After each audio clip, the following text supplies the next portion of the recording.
শ্বশুর বাড়িতে আসছিলাম, তো একটা জিনিস চোখের মধ্যে বাজলো, এ কারণে আপনাদেরকে দেখানোর জন্য নিয়ে যাব। আসুন আপনারাও দেখবেন, আসুন আমার সাথে সাথে। আমার ক্যামেরাম্যান কিন্তু আমার তরিকুল ভাই। আমি যদি আপনাকে দেখাই, ভাই একটু ভিতরে আসেন, দেখেন একটি পেঁপের বাগান, কত সুন্দর পেঁপে হয়েছে। কারণ আমাদের দেশে কি না হয়, আমাদের দেশে কি না হয় বলেন, কিন্তু আমরা করতে পারি না। এই পেঁপেগুলা দেখুন আপনি, আরও একটা পেঁপেতে কি পরিমাণ পেঁপে ধরে আপনি প্রত্যেকটা গাছে যদি তাকান। বা এই যে গাছটা দেখেন, এই গাছটা দেখেন, দেখেন কি পরিমাণ পেঁপে। কথা বুঝছেন? কারণ এক একটা গাছ থেকে 2 মণ 2.5 মণ পেঁপে পাওয়া যায়, অর্থাৎ 100 কেজি পেঁপেও পাওয়া যায় একটা গাছ থেকে। আমাদের দেশে কৃষকরা যদি পরিশ্রম করে সঠিকভাবে, তাহলে কিন্তু এরকম ফসল ফলানো সম্ভব। আর এগুলা ফলাইছে একজন মসজিদের ইমাম সাহেব। কারণ এই জায়গাটা আমার চাচা শ্বশুরের। তো মসজিদের ইমাম সাহেব যখন বললো যে আমি এখানে কিছু করতে চাই, তখন তাকে দেওয়া হলো। আপনারা দেখেন পেঁপেগুলা কত সুন্দর। তো তাকে দেওয়ার পরে হুজুর নিজে পরিশ্রম করলো, যেহেতু একজন ইমাম সাহেব নামাজের পরে অনেকটা অবসর সময় থাকে, তিনি এই পেঁপেগুলা ফলাইছেন। দেখেন আপনি এক একটা গাছে কি পরিমাণ পেঁপে। এই পেঁপেগুলো যদি অনেক বড় হয় তাহলে দেখেন কি হবে।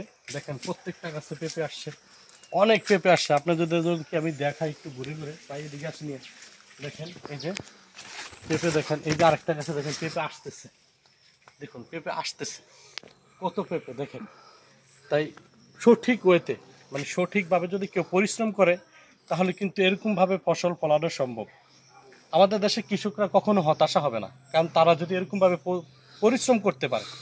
কারণ ভাই দেখুন, একটা গাছ থেকে 2 মণ পেঁপে বা 100 কেজি পেঁপে অসম্ভব, কিন্তু আমাদের দেশে সবই সম্ভব। কারণ আমাদের দেশে কোনো কিছু এদেশের মাটিতে ফলে না, এমন কিছু নাই। আপনি যা রুবেন তাই এদেশের মাটিতে ফলে। আপনি পেঁপেগুলো দেখার পরে আসলে আমি ভিডিওটা না করে থাকতে পারলাম না। আপনাদেরকে যদি আরেকটু দেখাই, দেখেন এক একটা পেঁপে কত বড় হবে। এই যে এখানে আপনি দেখা যায়, দেখেন এই পেঁপেটা, এই পেঁপেটা যদি আমি আপনাকে দেখাই, ম্যাক্সিমাম 2 কেজি হবে পেঁপেটা যদি বড় হয়। তো কারণ এই পেঁপেটা যদি 2 কেজি হয়, তাহলে এবার বুঝেন আমরা কেন লস করব। এদেশে কৃষিতে কোনো লস নাই, আর কৃষিতে কোনো লজ্জাবোধ নাই। কারণ এদেশে কৃষিতে লজ্জাবোধ করে তারা, যারা শিক্ষার গৌরব অহংকারে মানুষকে ধ্বংস করে দেয়। যারা শিক্ষিত ভালো পরিবারের সন্তান, তারা গ্রামে আসবেন, নিজের জমি থাকলে এরকম চাষাবাস করবেন। কেন এখানে আপনার গর্বের বিষয়, আমি শিক্ষিত হয়েছি, আমি হতাশাগ্রস্ত, দরকার নাই। গ্রামে আসবেন, কৃষি চাষ করবেন, নিজেকে স্বাবলম্বী করবেন। কথা বুঝছেন? আমরাও চেষ্টা করব গ্রামে আসার জন্য, আমিও চেষ্টা করতেছি, কিন্তু এরকম একটা ওয়ে তৈরি করে তারপরে আসতে হবে। যেমন এই যে আরেকটা পেঁপে দেখায় আপনার, এই যে পেঁপেটা পাইকা রয়েছে, এই যে পেঁপেটা পাইকা রয়েছে দেখেন, পাকা আছে। তা আমরা এই পেঁপেটা নিয়ে যাব, যেহেতু আমাদের চাচা শ্বশুরে, আমরা শাশুড়িকে বলে যাব এবং টাকা হুজুরকে দিয়ে যাব, কেজি মাপ দিয়ে রাখবো। হুজুর যদি বলে তাহলে আমরা তাকে টাকাটা পরিমাণ দিয়ে দেব।